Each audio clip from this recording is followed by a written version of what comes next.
Welcome to the Narrate podcast, where we aim to tell God's story with our lives. We'll be continuing to post the Sunday message each week, but we want to dive a little deeper and offer some content to supplement your life with God, and that's where our Beyond Sunday series comes in. Join Adam and Narrate staff as they provide thoughtful discussions, ideas, and interviews that go beyond the message you'll hear on Sunday.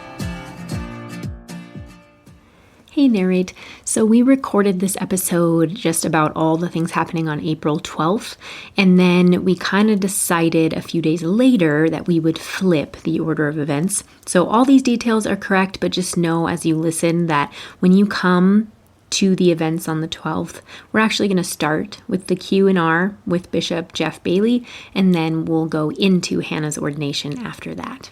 Thanks. Okay, so on Sunday the 12th, that's a big day because Jeff Bailey, the Bishop of C4SO, will be here. He'll speak at 9 and 10:45, which should be very fun. Yeah. And then, quick turnaround at 2:30. We're meeting at 326 for Hannah's ordination. It involves a hot iron and a brand. Like a football player is going to put it right on your bicep. That is not at all what's happening. We will do it as Hannah moves towards being ordained in C4SO, or as she's getting ordained in C4SO. So I don't know. I think that's probably a half an hour. I guess I'm the only... you guys have been to one of those. It'll be very liturgical. Mm-hmm. It's very scripted. It kind of reminds me of like any other kind of ceremony, like a graduation or a wedding. Like, here's the things you have to do and say to like... Precisely. Just like be in this process. You know? I was talking to a couple people at the Wednesday prayer thing, and they said that they looked up the ordination ceremony in the Book of Common Prayer, and that was helpful for them. Because they got to kind of... So if you have a Book of Common Prayer, and that's what we'll follow. Yeah. You can kind of look ahead and see what to expect. Yeah, I mean, so I think for most people, we'll be following. You'll just be observing it like you're observing a wedding. Mm-hmm. Yeah. Scott will get to put your stall on you. The Miss America sash. Yeah. That might be very... There's even a wax stamp involved, which is kind of cool. Yeah. The bishop's stamp. Yeah. What is he stamping? Your license. Or your ordination paper. Great. Which the good news is yours is happening in Helena, so you don't have to figure out how to get it home in a suitcase. Because mine have never survived transport. Oh, no. They're sadly all gone. Mm-hmm. So anyway, 2:30, ordination, which will be very fun, very special. Mm-hmm. We think that'll be a half an hour. We'll take a 10-minute break, say, why don't you just resituate, grab a beverage. I don't know, are we doing beverages? Do we want to do that? We could. Yes. Yeah. It's another task, but I guess that's okay. It's not. It's an easy task. We'll have coolers of beverages, grab a beverage, and then we'll resituate, and then we're going to do a Q&R with Jeff. What excites you about the Q&R? I think it'll be interesting to just hear, see how he responds to just questions being thrown. That's like a stressful situation. Mm-hmm. And then just how he responds. So and I think it'll be great. Everything I've seen of him so far, he's just such a good and thoughtful speaker that I'm excited to see how he... Yeah.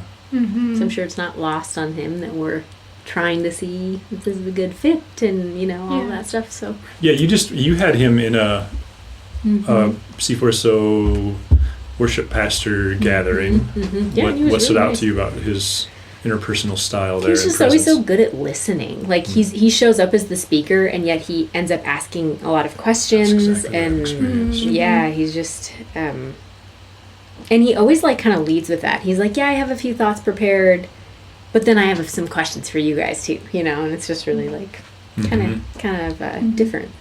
That's exactly how he was at the church planning summit that we did. Yeah.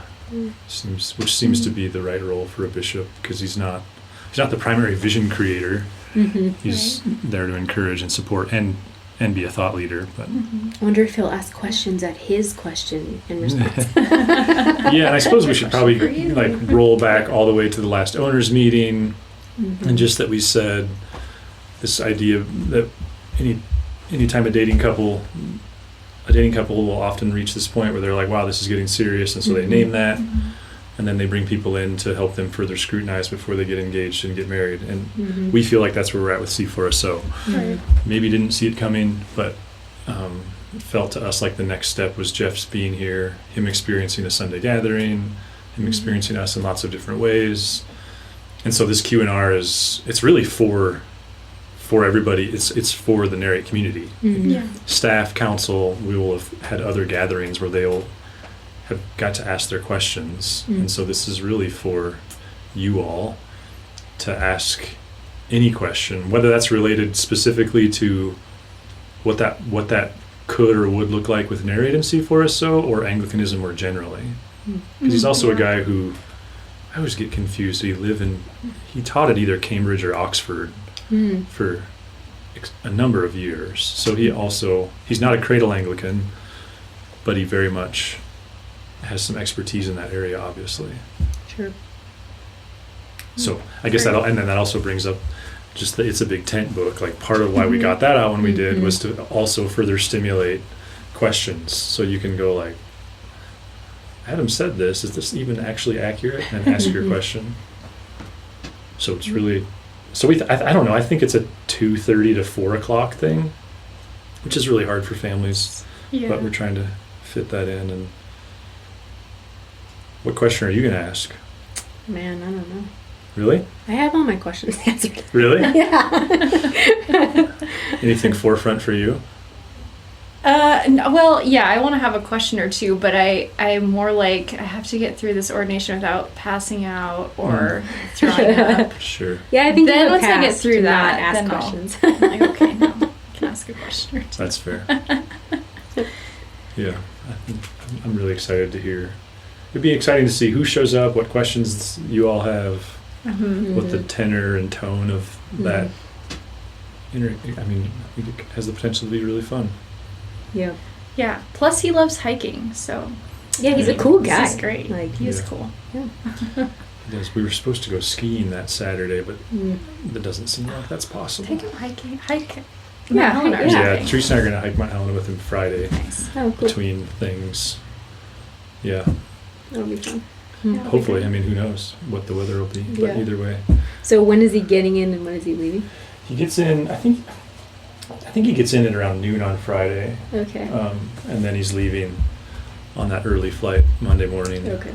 Along Oh yeah, you guys 5. are all on the same. There's like 7 of us on that flight. Yeah. Yep. Yeah. So I don't know. I guess I think it's a really neat opportunity to come celebrate Hannah. Yep. And say thanks to her. I think it's a neat opportunity to. I don't know. I mean, I don't suspect that the privilege of having someone like Jeff here comes up very often. Yeah. So, That's true. And especially for as long, like we're pretty special that we're getting him for as long as we'll have him. So, and get to hear him speak on Sunday. Gonna be awesome. It's gonna go from Easter to May in like that fast. Yep. Which is fun. I love when we have multiple kind of big things in a row. Yeah. So if you have any questions before then, I guess feel free to ask them. But we're looking forward to hosting Jeff. Thank you.